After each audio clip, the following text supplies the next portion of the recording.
We're working on this 2020 Tesla. I feel like nobody knows who I am anyway, so I ought to be like, hey, this is Buddy Isles. But hey, I'm Buddy, I'm the owner.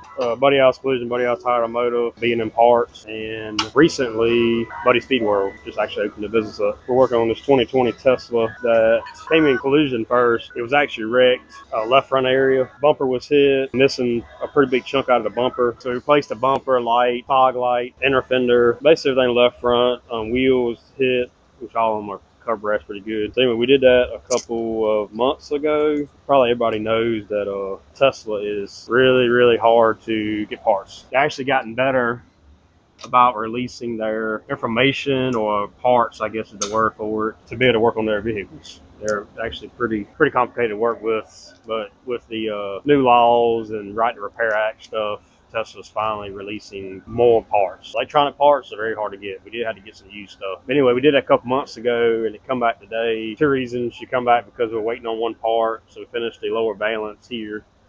That was going back order. We had to finish the alignment. That was the last thing of the insurance piece of the puzzle was doing the alignment, and she said that it drives good, but the park systems have a code too. So anyway, I'm just filling in today because I do most of Teslas. I've been trained on it. I have one other guy here, but they're super busy, so I'm going to knock out this alignment that's pretty far out. So to take the day, I'll show you right here, field, when our body techs jacked the cart today, when we first noticed today that it's been wrecked again. It's only been like 2 months. So the lower control arm here is hit, the wheels hit again, the inside of the tire slick here. Both sides are like that. The left front and the right front here. That was actually got a little bit of cord showing. That was one issue the body tech found, and right here on the bumper, little spot right here. It's been actually wrecked again and took a chunk out of that. So anyway, the front end, pulled it up here, got the car in service mode, put the ride height to spec for Tesla, got it in neutral, did all the good stuff. We checked the alignment. When I got to that point, I didn't know for sure how bad they wrecked it this time, because obviously it hit the low control arm. So we called the customer and said, hey, been wrecked again. We don't know how bad it, like if it's damage to the suspension. So pulled it up here and we'll just show you some of the specs. So when it's wearing inside the tires like that, 99% of the time it's going to be toe. So front end, these are the front tires. This is toe. Right front, left front. This is looking over top of the car. Like you were airplaning a helicopter in the air looking down on the car. This is the right front tire. And it's towed out almost a whole degree. 0.6 on one side, and the left side is actually 0.2 to the right. But total-wise, it's pretty far out, both sides in the front. Obviously, that's why it's wearing the tires out. So toe is out, camber's out. Caster's actually really good. I can live with this, but we definitely got to fix the camber and toe. Camber would be more like when you're looking at the tires from the back of the car, right side, left side. Camber is in at the top. So camber in, and obviously the rears, same way. It's actually not cambered in enough per specs. So we're going to fix the rear camber today, and then once we fix the rear camber, we're going to go to rear toe. We'll get to go to camber now. It's got plenty of adjustment in this car. Once we get these lower plates off, we'll get all this off, and then actually it's pretty easy to do the camber adjustments on these, and then we'll do toe.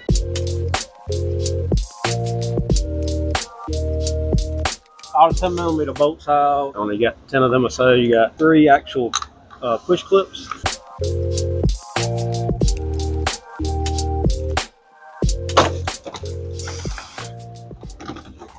Lord.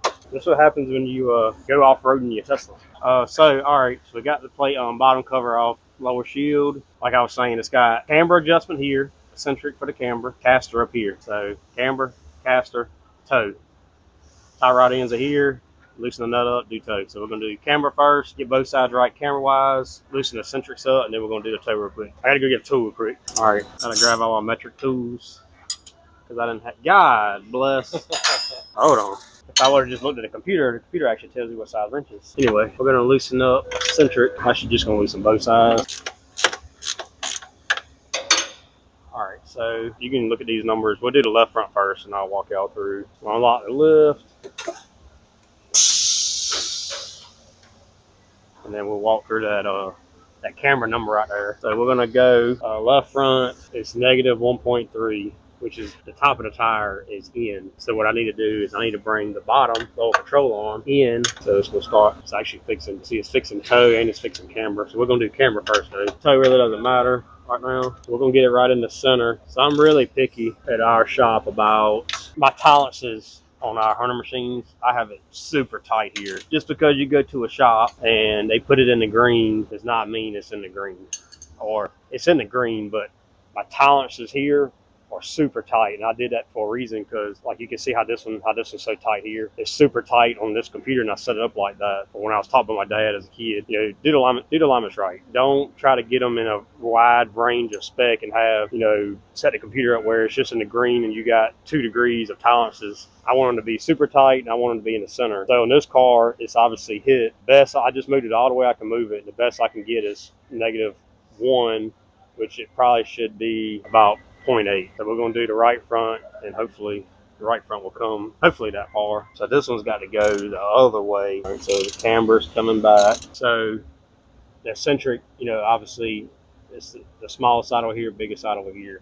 So I got it right now where the bolt and the eccentric's pushing the tire as far out as I can. I can't get negative out of it. So that tells me that this tire or suspension on this side is hit. You know, something's been on this side of the car. I obviously thought it was the left front more than the right front, but it's not like that. Camera's good on this side. We're going to definitely recommend, here's some suspension parts, so we're going to buy a better or more adjustable suspension for on this side as far as I can get on this side. So I'm gonna straighten the toe up, and I'm gonna run another caster sweep. Let's see what the caster is. So the toe is up here. This, you know, tie rod end, obviously. Our tie rod end, inner side rod end, rack. It's got a rack on it. So you loosen this up like this. See the toe on the left front is 0.6. I'm gonna go bring it in. I'm just gonna leave that right there for now because we need to do another caster sweep. All right, and I'm gonna go to the right front now. I'm gonna loosen this up. We're gonna get it zeroed up for now. All right, we're gonna leave that. I'm gonna leave this just like this. We're gonna let the car down. I'm gonna do a caster sweep, and I want to see where the caster's at on both sides. On this machine, so Zach knows, and y'all know too, the little red lasers up here, that's what shines down the car and reads the tires. It's not going to mess it up standing in front of it. You got to get it out in front of it when we do something. That's all. All right, so we're going to do a caster sweep. Start the brake depressor. We're going to sweep the tires. So you can just stand right here, and I'll just walk y'all through it. So I'm going to get in the car. Obviously, hold the brakes. The steering wheel looks good right now. So I'm going to turn to the left. Still holding the brake. It's going to beep. Turn to the right. It's going to beep again. And we're going to straighten it up. So now left front's actually really good. Caster's good. I can live with the camera being 0.1 off, but right front caster's high. So we're going to fix the caster. Adjust that down a little bit, which should correct the camera a little bit. So bring this down, kind of match this side, and fix the camera a little bit. We'll see what that does. Let's do caster first. On the caster, it's 5.3 positive, and the best way to explain this to anybody that don't know, if you're standing like looking at the front of the car like this, just like the car's parked, you know, you got toe, that's, you know, like this pigeon toe, whatever you call it. What's the outer wave back? I don't know, whatever. So that's toe. You look at your feet, in and out. Camber, tires straight up like this. You know, camber, negative in, positive out. So top in, top out, negative, positive. Camber. And caster, the best way to explain that is like you're sitting here just like this, and you can imagine like standing beside the car like you are right now, and you take a U-Haul dolly is the easy way to explain it. You hold a U-Haul dolly straight up and it's level with the floor. That's zero. When you lay the dolly back, like pull it back like this, that is the tire straight up like this, and you imagine laying the tire back like this, laying it back to the back of the car, that'll be positive caster.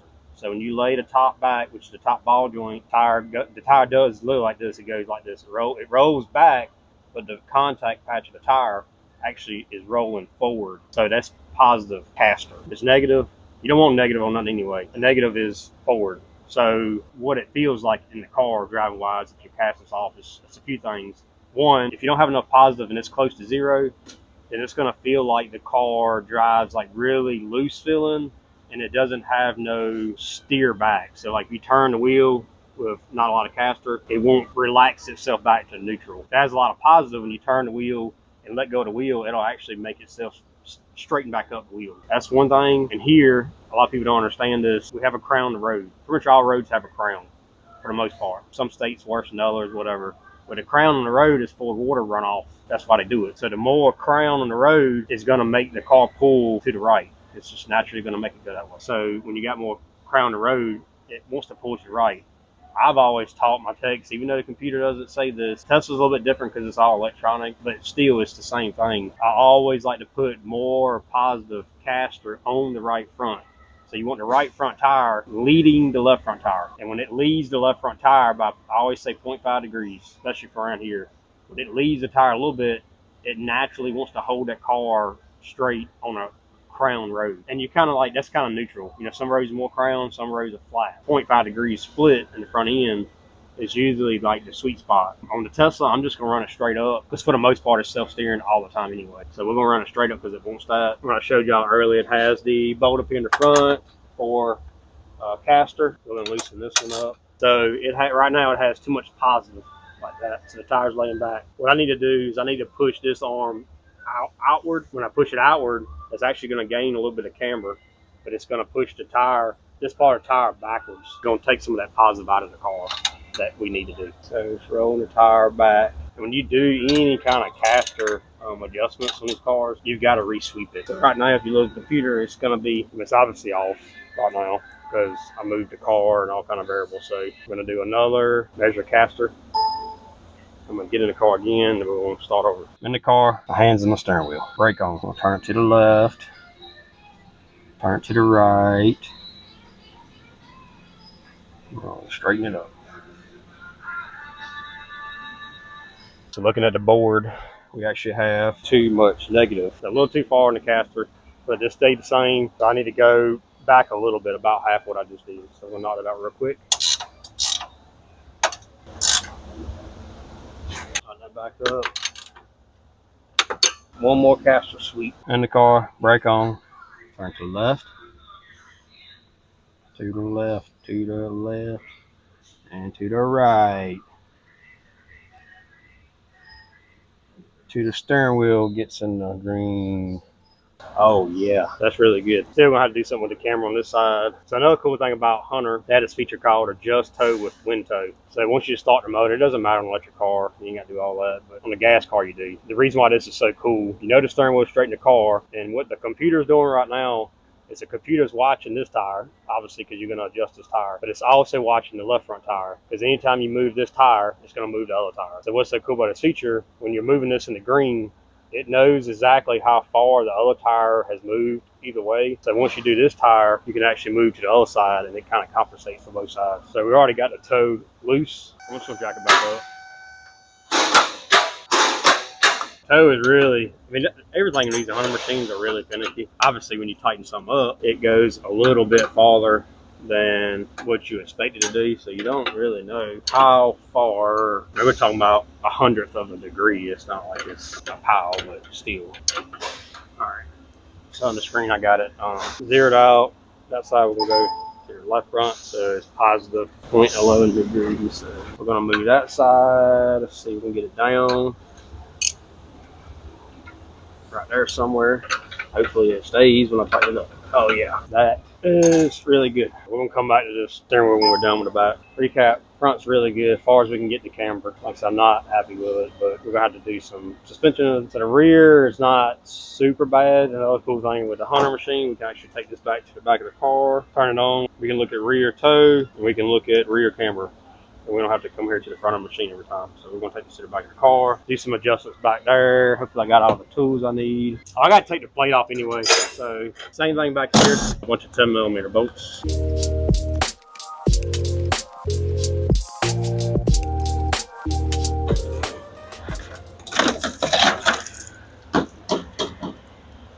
Not as bad. So we got camber, actually is really good on both sides. It's supposed to be 1.4-ish, 1.5 both sides. Toe is what I'm really worried about in the back. Toe needs to be about 0.20 positive both sides. So this car does not have camber in the rear. They do make kits for these cars for the rear. It just has a toe adjustment. So if you come right here, it's got a double nut, so nut adjustment. So loosen these two nuts up, that's your toe in and out of the rear. They do have camber kits for this car for upper control arms. They got some lowers and a bunch of things for these cars, especially if you're gonna lower them down or do more performance driving and things like that. So we're gonna loosen up these toe in the rear.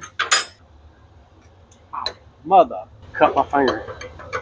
So why I always tell people to wear gloves. I'm gonna hold this up so we can see. Left rear toe, 0.7. I'm pretty sure it's gonna be about 20. Yep, 22 is the sweet spot. 22 positive on the toe. We're gonna do both sides the same way real quick, and then we'll go back to the front and just do a recap. And by the way, this thing has never been aligned. It's got 55,000 miles. The tires on these Teslas are very expensive, so I always recommend spend the money and do your alignments. It'll save you a lot of money. And tires, all right, both sides 22. We'll tighten these both sides up, get them tightened up. Work on cars, they say it's fun, such a blast. It's pretty fun most of the time. Still try to do it, work on cars as much as I can, but my primary focus is making sure everybody has the tools they need, operations flow good, helping anytime anybody gets in the bottom. Just here to really keep things going every day. We're gonna put this cover on, we'll run through this real fast, take this on, tighten all these 10mm bolts up. I did notice it's missing some clips, so we're gonna get some more clips. We're gonna do one more double check in the front and probably reset the car. We gotta do reset steering angle, and then we're gonna drive it. And Zach probably gets to ride a Tesla. You ridden a Tesla before, Zach? Never? Holy shit, we're gonna scare the shit out of Zach. Teslas, people kind of give them a hard time about, I'm not gonna own that car, battery's gonna go bad. I ought to get paid sponsorship for advertising Tesla, but they ought to send me a free Tesla. Yeah. Like, let's tag Elon Musk and tell him Buddy Isles needs a Tesla because he's talking good about it. But their batteries, I mean, obviously anything can go bad. Maintenance on a car is very expensive. I mean, depending on what kind of car you own, you can spend thousands of dollars a year. Tesla, you put tires on. Keep the camber clean. Do your regular services, like, obviously you got brake fluid, so you do need to change that every so often. The brakes really doesn't wear out. We haven't done the brakes here yet. I mean, we just took a set off the other day and cleaned them and re-lubed them. But because if you never drove a hybrid car or full electric, they slow themselves down really good. So when you let off the gas, it automatically, with the motors, they back drag really, really, really hard, really. So when you let off the gas in these cars, they're already back dragging, which slows you down, and you really don't have to use the brakes that much. So the brakes last, I don't even know how long. It might go 100,000 miles. So that's one good thing about them, but it's no maintenance. Like I said, you got wiper fluid, brake fluid, clean the cameras, tire rotation, tire balancing, and obviously tires. You got to put tires on every 20,000 miles, especially at S when you've got your foot in all the time. It's pretty rank on taking off. So 20, 30,000 miles, you're putting tires in these cars. But so what? You got to spend $2,000 a year on tires, maintenance and stuff like that. So, the batteries, it's a 10-year warranty. I ain't never been a Tesla owner, so I don't know all the details about how long, but it's like a 10-year warranty. So this whole big odd looking color right here, what are you gonna call that? Beige. That's what the whole battery's in the bottom of the car. Another good thing about Teslas, you get in a wreck, obviously the batteries are not good when you get in a wreck, but the center of gravity in the cars are really, really low. If you go to a racetrack or track the car, it's actually a really, really good track car because the center of gravity is so low. Pretty sure if you look up the stats, it's probably rollover rate on these cars are probably like slim to none because it's really hard to flip them over. But yeah, send me a Tesla. We'll have like a shop Tesla. I gotta get 3 clips for the back. I need 2 for the front, so we're gonna go get that and start over. All right, so we got the rear done. What I did between there and now is I always like to reset these cars just because moving a lot of pieces, lift up and down, a lot of different variables. I always like to just start over, make sure the sensors are mounted right, reset the computer, roll it back. So once I did all that, the front end we talked about earlier, the camera was really far out in the right front. Well, it's actually not that far out now that I reset everything. So I did a little bit of adjustment between there and now. So I readjusted the caster, got that really good. I was surprised. And then the camera is actually good. Right now it's a little bit off here. And it's a little bit off here because I got the car slip off in the air. So I'm going to do the wind toe one final time. I'm fine with that. We're going to fix this left front one more time. We're going to turn this just a little bit. Get this one side in the green. So we got all the wind toe stuff done. Toes ready. Much better now. Everything's pretty much in the green. This when I'm down at ride height on the actual lift itself, this is still 20 like it was when we did it earlier. Gas come out really good. So let's put this front valance on really quick. Put the new clips in the rear back there. I got some new clips for the front also. Got the alignment done. Thing looks really good. Go for a test drive. Reset the steering angle. We'll take the heads off just to show everybody, just because y'all didn't see it install. So it's pretty easy. Just pop right off. These are actually what we talked about earlier, the red lasers on the computer. They read these right here. That's the only thing they read when they go in the car. And when you roll the car, it's reading what this is doing. So like the rim's bent or anything's out of whack, is reading everything as it's moving. With all the technology everything has now, it knows. Once you roll it, it knows how much camera it's got and tow and all that good stuff.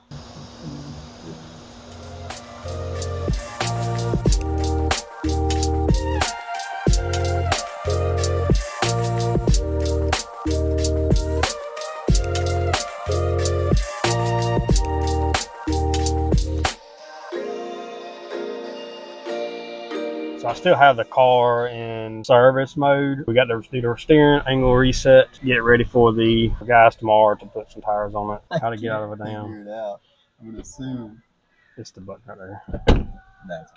I couldn't figure out how to get out of it. Oh, there's a little button right there. What are you doing? You got your clicker? Get in the car. We'll go ride us in the roof. Oh my lord. Get that. So we're gonna reset the steering angle. Steering wheel straight. Looks good. I'm gonna clear that. All right, so we reset everything. Everything's good. So they actually got this thing in insane mode. I guess they keep it on that. We do a fair amount of Teslas, and I always like to ride everybody in the shop in them. Just never rode in one. So I always ask the customers, hey, you take somebody in the car. So a doctor's in the shop one time, and can I drive your car? I never drove an S-Plaid before. And he said, yeah, sure. So he took it and drove it, and we already knew how to do ludicrous mode. Come back, and he said, I forgot to tell y'all how to put it in ludicrous mode. I said, oh, we already knew that. We figured all that mess out. So the thing that people don't understand about these cars, or electric cars in general, I mean, they're super fast. Like obviously, but when you got 1,000 horsepower, 800 horsepower in a regular car, it's at 4,000 RPMs, 5,000. With this Tesla, oh my god! it's instant. It's instant torque, instant power. Yeah. No matter when you want to go, you just go. Hey yo! It's all the time. So if you're running 0, you're running 100, it's going to be the same feel. And all the people that I drive in these cars, I mean, you can't explain this. I mean, it's no way. Like you can't explain to somebody when you got a car that's got this much power and torque, 800, whatever it is or more, all the time, what it feels like when it's that much power. So we'll stop up here and take off from a stop. So they got a drag strip mode where it turns it up and makes it even like better from a stop. When it goes in drag strip mode like this, the only thing it really does, it does like lower the car or something and kind of puts it in a stance. It just allows you to hold the brake and the gas and just take off like you would be at a drag strip. Preparing for launch. Oh my god. That makes you feel like inside. It's like you can't explain that. You just can't like. It's like it'll pick the car off the ground. Like it's crazy. So I did it the first time, Bill in the parts store. And Bill's like, he's 70 something. Rode Bill in it the first time. This was like 2 years ago, another car. And we took off up here right out of town. And he's sitting over there, and I'm flooring it like same time I ever did it. And he's like, let off of it, And he's like trying to hit me, and he's like peeing back in the seat. And I'm over there about to die laughing. Like we're laughing so hard. Like I think he's having a heart attack or something right then. Anyway, we got everything done with this. Thanks everybody for watching. I guess you're supposed to like and subscribe, do all that cool stuff. Follow some more content and some crazy videos kind of like this, I guess. Thank y'all.